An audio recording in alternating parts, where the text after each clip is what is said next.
മറ്റൊരു വാർത്ത. കൊല്ലം കൊട്ടാരക്കരയിൽ ചുരിദാർ ധരിച്ചെത്തിയ പ്രധാനാധ്യാപികയെ സ്കൂളിൽ പ്രവേശിപ്പിച്ചില്ല എന്ന് പരാതി. കൊട്ടാരക്കര നടുവത്തൂർ ഈശ്വരവിലാസം ഹയർ സെക്കൻഡറി സ്കൂളിലാണ് ഈ സംഭവം. മാനേജർ തടഞ്ഞെന്ന് പ്രധാനാധ്യാപിക സിന്ധു എസ് നായർ ആരോപിക്കുന്നു. എച്ച്എമ്മിനെ ഗേറ്റിൻ്റെ അവിടെ തടഞ്ഞു വെച്ചിരിക്കുകയാണ്. ഗേറ്റിനകത്തോട്ട് പ്രവേശിക്കാൻ സമ്മതിക്കുന്നില്ല. സ്കൂൾ മാനേജറുടെ നിർദ്ദേശപ്രകാരമാണ് ഇത് നടത്തുന്നതാണ് ഗേറ്റ് കീപ്പർ അറിയിച്ചിരിക്കുന്നത്. എല്ലാവരുടെയും ശ്രദ്ധയ്ക്ക് നെടുവത്തൂർ ഈശ്വരവിലാസം ഹയർ സെക്കൻഡറി സ്കൂളിൻ്റെ വാതിക്കൽ നടക്കുന്ന സംഭവമാണ്. എച്ച്എമ്മിനെ ഗേറ്റിൻ്റെ അവിടെ തടഞ്ഞു വെച്ചിരിക്കുന്നു. ചുരിദാർ ഇട്ടുകൊണ്ട് വന്നതിന് പേരിലാണ് എച്ച്എമ്മിനെ തടഞ്ഞു വെച്ചിരിക്കുന്നത്. വണ്ടിയെല്ലാം ഇവിടെ ബ്ലോക്കായിട്ട് കിടക്കുകയാണ്. എല്ലാ വണ്ടിയും ഇവിടെ ബ്ലോക്ക് ചെയ്ത് വെച്ചിരിക്കുകയാണ്. ഇങ്ങോട്ട് തുറന്നൂടാ. രാഹുൽ ജി നാഥ് വിവരങ്ങളുമായിട്ടുണ്ട്. രാഹുൽ, ഇത് കേരളം അല്ലേ?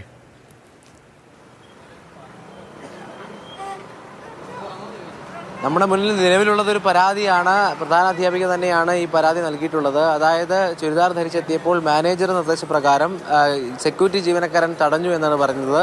അത്തരത്തിൽ തടഞ്ഞിട്ടുണ്ടെങ്കിൽ അത് ദിവി സൂചിപ്പിക്കുന്നത് പോലെ വലിയ ആശ്ചര്യമുണ്ടാക്കുന്ന, വലിയ ഞെട്ടലുണ്ടാക്കുന്ന വാർത്ത തന്നെയാണ്. കാരണം ഈ വിഷയങ്ങൾ അത് വിദ്യാർത്ഥികളുമായി ബന്ധപ്പെട്ടൊക്കെ ഈ വിഷയം പലതവണ ചർച്ചയാണ്. അപ്പോഴാണ് ഈ ദുരനുഭവം ഒരു പ്രധാന അധ്യാപികയ്ക്ക് ഉണ്ടാകുന്നത് എന്നുള്ളത്. അതായത് സ്കൂളിൻ്റെ കാര്യങ്ങൾ കൃത്യമായി ഏകോപിച്ച് കൊണ്ടുപോകുന്ന, വളരെയധികം ഉത്തരവാദിത്തമുള്ള, ഏറ്റവും ഉയർന്ന ചുമതലയിലുള്ള പ്രധാന അധ്യാപികയ്ക്ക് പോലും വസ്ത്രം ധരിക്കാനുള്ള അവകാശം ഇല്ലേ എന്നുള്ള ചോദ്യമാണ് നിലനിൽക്കുന്നത്. എന്തായാലും സ്കൂൾ മാനേജറും ഇതുമായി ബന്ധപ്പെട്ട് നമ്മോട് വ്യക്തിപരമായി പ്രതികരിച്ചിരുന്നു. ആ ഘട്ടത്തിൽ സ്കൂൾ മാനേജർ പറഞ്ഞിരുന്നത് അത്തരത്തിലൊരു ആവശ്യവും ഉന്നയിച്ചിരുന്നില്ല, എന്തുകൊണ്ടാണ് ഇത്തരത്തിലുള്ള ആരോപണം ഉന്നയിക്കുന്നത് മനസ്സിലാകുന്നില്ല എന്ന തരത്തിലാണ് പ്രതികരണം ഉണ്ടായത്. എന്തായാലും ഈ കാര്യങ്ങളുടെ സത്യാവസ്ഥയിൽ വ്യക്തത വരേണ്ടതായുണ്ട്. നിലവിൽ നമ്മുടെ മുന്നിലുള്ളത് സിന്ധു എസ് നായർ എന്ന പ്രധാന അധ്യാപികയുടെ ആരോപണമാണ്.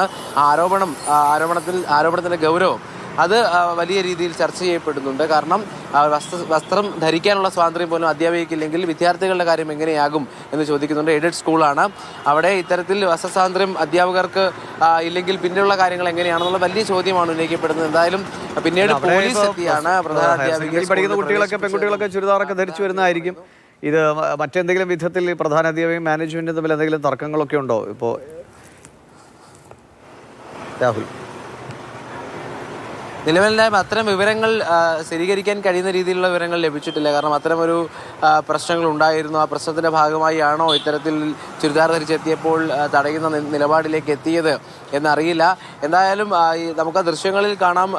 ഈ സ്കൂളിലേക്ക് വരുന്നു, അപ്പോൾ തന്നെ സെക്യൂരിറ്റി ജീവനക്കാരൻ ഇങ്ങനൊരു നിർദ്ദേശമുണ്ട്. അവിടെ പ്രവേശിക്കാൻ കഴിയില്ല എന്ന് പറയുമ്പോൾ ആ നിലത്ത് തന്നെ ഇരിക്കുകയാണ്. കാരണം തനിക്ക് പ്രവേശിക്കാൻ കഴിയാത്ത രീതിയിൽ എന്ത് തെറ്റാണ് ചെയ്തതെന്ന ചോദ്യമാണ് പ്രധാന അധ്യാപിക ചോദിച്ചത്. ആ സമയത്ത് തന്നെ ദൃശ്യങ്ങൾ പകർത്തുകയും ചെയ്തിട്ടുണ്ട്. അതിനപ്പുറത്തേക്ക് മറ്റെന്തെങ്കിലും പ്രശ്നങ്ങൾ ഈ മാനേജ്മെൻറ്റുമായി ബന്ധപ്പെട്ട് ഉണ്ടോ, ഈ പ്രധാന അധ്യാപികയും മാനേജ്മെൻറ്റുമായി ഉണ്ടോ എന്നുള്ള ചോദ്യമൊക്കെ നിലനിൽക്കുന്നുണ്ട്. എന്തായാലും അതിൽ കുറച്ചുകൂടി വ്യക്തത വരണം.